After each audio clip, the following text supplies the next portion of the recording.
पहला नंबर सवाल कि गोलीय दर्पण के परावर्तक पृष्ठ का वृत्ताकार सीमा रेखा का व्यास कहलाता है, क्या कहलाता है आप लोग जल्दी बताइए। इसका आंसर हो गोलीय दर्पण का द्वारा कहलाता है। करेक्ट आंसर डी हो जाएगा, आप लोग याद रखिएगा, काफी इंपोर्टेंट क्वेश्चन है। अगला नंबर सवाल की ओर चलते हैं। अगला नंबर सवाल है कि निम्न में से किस दर्पण का फोकस दूरी धनात्मक होता है। धनात्मक किसका होता है आप लोग जल्दी बताइए। धनात्मक पूछेगा तो अब उत्तल हो जाएगा, करेक्ट आंसर हो जाएगा। और ऋणात्मक पूछेगा तो अवतल, आप लोग याद रखिएगा, काफी इंपोर्टेंट क्वेश्चन। चलते हैं दूसरे नंबर क्वेश्चन की ओर कि किस वर्ण का तरंगदैर्घ्य सबसे अधिक होता। किस वर्ण का रंग का तरंगदैर्घ्य सबसे अधिक होता, आप लोग जल्दी बताइए। किस रंग का तरंगदैर्घ्य सबसे अधिक होता है, इसका आंसर लाल का होता। करेक्ट आंसर ये आप लोग याद रखिएगा। और सबसे कम तरंगदैर्घ्य किसका होता है, नीला का होता है, इसका भी आप लोग याद रखिएगा, काफी इंपोर्टेंट क्वेश्चन है। चलते हैं अगले नंबर सवाल के।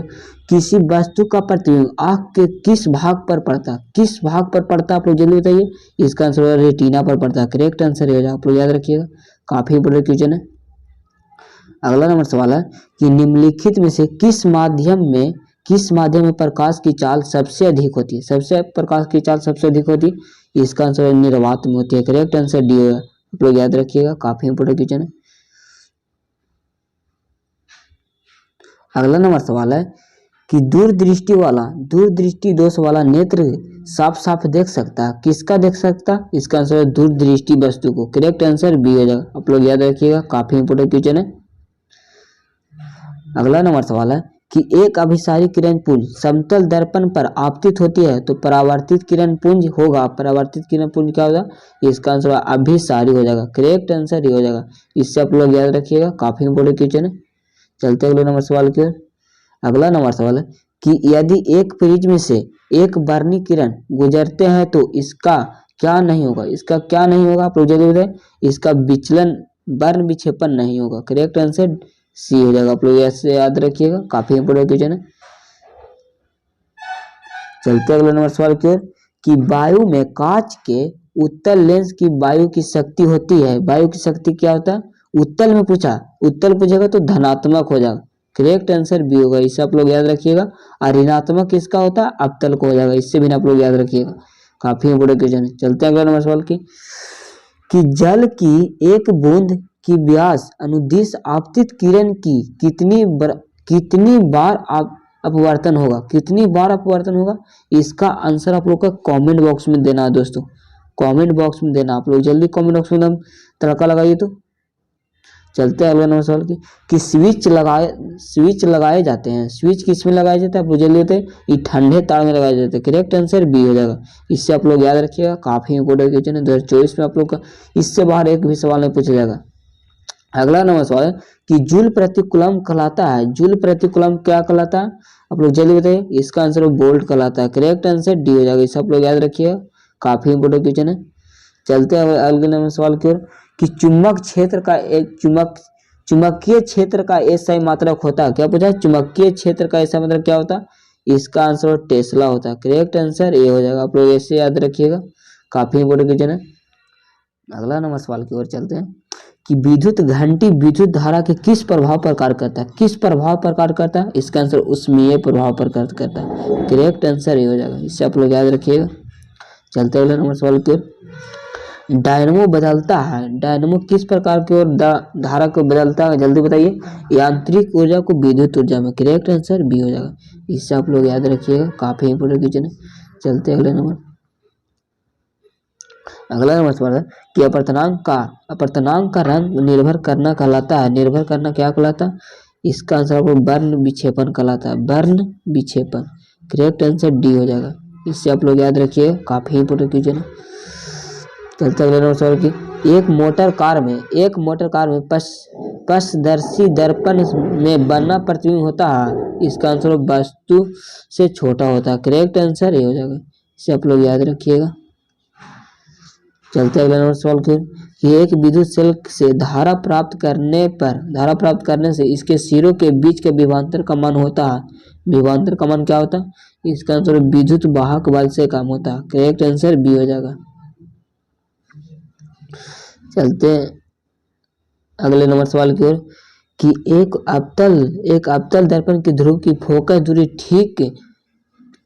फोकस के ठीक माध्यम स्थित बीम बीम के लिए आवर्धन होगा, आवर्धन क्या होगा इसका अभी आप लोग कमेंट बॉक्स में तुम छाप दीजिए। तो चलते अगले नंबर सवाल की ओर। अगला नंबर सवाल है कि जीवाश्म ईंधन के जलने से, जीवाश्म ईंधन के जलने से किसके ऑक्साइड उत्पन्न होते हैं, किसके ऑक्साइड उत्पन्न होते हैं, सल्फर या नाइट्रोजन या कार्बन या इनमें से सभी। करेक्ट आंसर डी है, इनमें से सभी होते हैं। चलते अगले नंबर सवाल की ओर। अगला नंबर सवाल है कि वैद्युत प्रतिरोधकता का ऐसा मतलब क्या होता है, वैद्युत प्रतिरोधकता का ऐसा मतलब क्या होता है, इसका आंसर ओम मीटर हो जाएगा। करेक्ट आंसर ये हो जाएगा। अगर प्रतिरोध पूछेगा तो ओम मारिएगा, याद रखिएगा, काफी इंपॉर्टेंट क्वेश्चन है। अगला नंबर सवाल कि चुंबकीय फलक में परिवर्तन की दर का ऐसा मात्रक क्या होता है, परिवर्तन का दर क्या होता है, इसका आंसर हो जाएगा वेबर हो जाएगा। करेक्ट आंसर बी हो जाएगा, इससे आप लोग याद रखिएगा। चलते हैं सवाल की ओर। समाग माध्यम से प्रकाश गमन करता है, जल्दी आप लोग बताइए, समाग माध्यम से प्रकाश गमन करता है, इसका आंसर होगा सरल रेखा में। करेक्ट आंसर डी हो जाएगा, इससे आप लोग याद रखिएगा। चलते अगले नंबर सवाल की ओर। अगला नंबर सवाल है कि यदि एक प्रिज्म से एक वर्णी किरण गुजरे हो तो इसका नहीं होता क्या, इसका रिपीट सवाल आप लोग कमेंट बॉक्स में छापिएगा, कमेंट बॉक्स में छापिएगा। चलते हैं अगले नंबर सवाल की ओर। अगला नंबर सवाल है कि प्रत्येक इलेक्ट्रॉन पर ऋणात्मक आवेश होता है, क्या पूछा, प्रत्येक इलेक्ट्रॉन पर ऋणात्मक आवेश होता है, आप लोग जल्दी बताइए। इसका आंसर 1.6 गुने 10 के पावर -19 कूलम होता है। तो इससे आप लोग याद रखिएगा, काफी इंपॉर्टेंट क्वेश्चन है। चलते हैं अगले नंबर सवाल की ओर। अगला नंबर सवाल है कि एक घोल नीले लिटमस पात्र को लाल कर देता है तो घोल का पीएच मान हो सकता है, घोल का पीएच मान क्या हो सकता है, आप लोग जल्दी बताइए। ये क्या हो जाएगा, अम्लीय हो जाता है, अम्लीय। तो अम्लीय के पीएच मान कितना होता है, आप लोग जल्दी बताइए। अम्लीय के पीएच मान 7 से कम होता है, तो इसका आंसर हो जाएगा 2 हो जाएगा। करेक्ट आंसर ये हो जाएगा। क्षारीय का पीएच मान कितना होता है, आप लोग बताइए कमेंट बॉक्स में। अगले नंबर सवाल कि लोहे की परमाणु संख्या है, लोहे की परमाणु संख्या क्या होता है, आप लोग जल्दी बताइए। इसका आंसर होगा 26 होता है। करेक्ट आंसर बी हो जाएगा, इसे आप लोग याद रखिएगा। इसका संकेत क्या होता है, आप लोग जल्दी कमेंट बॉक्स में बताइएगा। अगला नंबर सवाल है कि सल्फर परमाणु की बाह्यतम कक्षा में इलेक्ट्रॉनों की संख्या कितनी होती है, इलेक्ट्रॉनों की संख्या कितनी होती है, इलेक्ट्रॉनों की संख्या कितनी होता है, आप लोग जल्दी बताइए। इसका आंसर 6 होता है। करेक्ट आंसर बी है, इसे आप लोग याद रखिएगा। चलते हैं अगले नंबर सवाल की ओर। एल्युमिनियम पर मोटी ऑक्साइड की परत बनाने की प्रक्रिया कहलाती है, बनाने की प्रक्रिया को क्या कहते हैं, इसका आंसर एनोडीकरण कहलाती है। करेक्ट आंसर बी हो जाएगा, इससे आप लोग याद रखिएगा, काफी इंपोर्टेंट क्वेश्चन है। चलते अगले नंबर सवाल की ओर। अगला नंबर सवाल है कि कौन सा कार्बन यौगिक सबसे अधिक अभिक्रियाशील है, आप लोग जल्दी बताइए।